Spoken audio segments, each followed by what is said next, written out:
Fear and Doubt, The Battle Within, Part 2.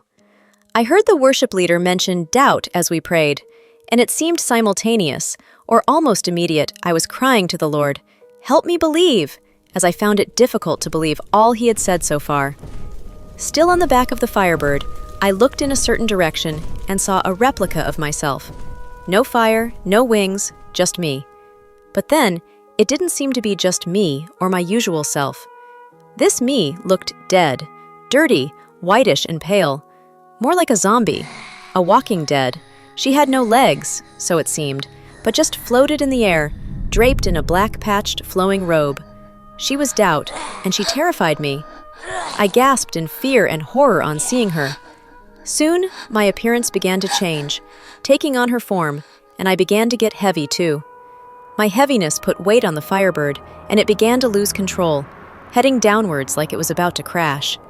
Then I looked up to the Lord, realizing that I should have set my eyes on Him, not on the doubting version of me. Then, my form began to get restored, and my heavy weight began to reduce. The Firebird was coming up again too. But then, my eyes drifted to the ground. All this while, I hadn't looked down to see how high we were above the ground. My gaze had always been on the Lord.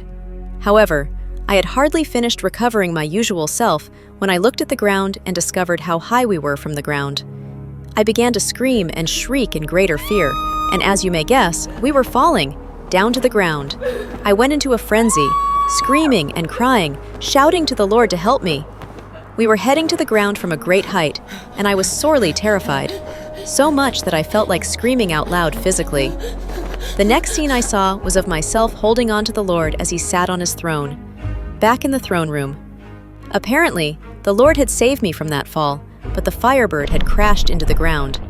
I was holding on to the Lord tightly for my dear life, sobbing and still shaking from fear due to the experience. I began to apologize to the Lord. I was sorry for not believing, which had consequently wrecked the Firebird. So I apologized for both. The Lord reminded me of what He had said earlier. I had yielded to doubt and was becoming a slave to her.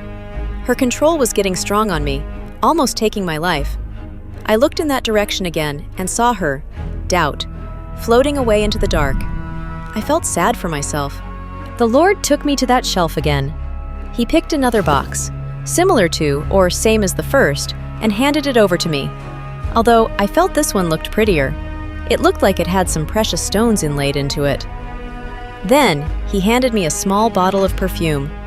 When I asked what it was, He said that it was faith. I remembered that faith is what fights and counters fear. Then, He told me that I could go. I began moving away, while also looking back occasionally to take glances at Him. I knew He had told me to not be afraid, but somehow I felt I still was, although not as horribly as before. I didn't want to go. I wanted to stay there with Him, knowing that I was safe and wouldn't have to face any fears, knowing that there's peace all day long there with Him. But then, I had to go.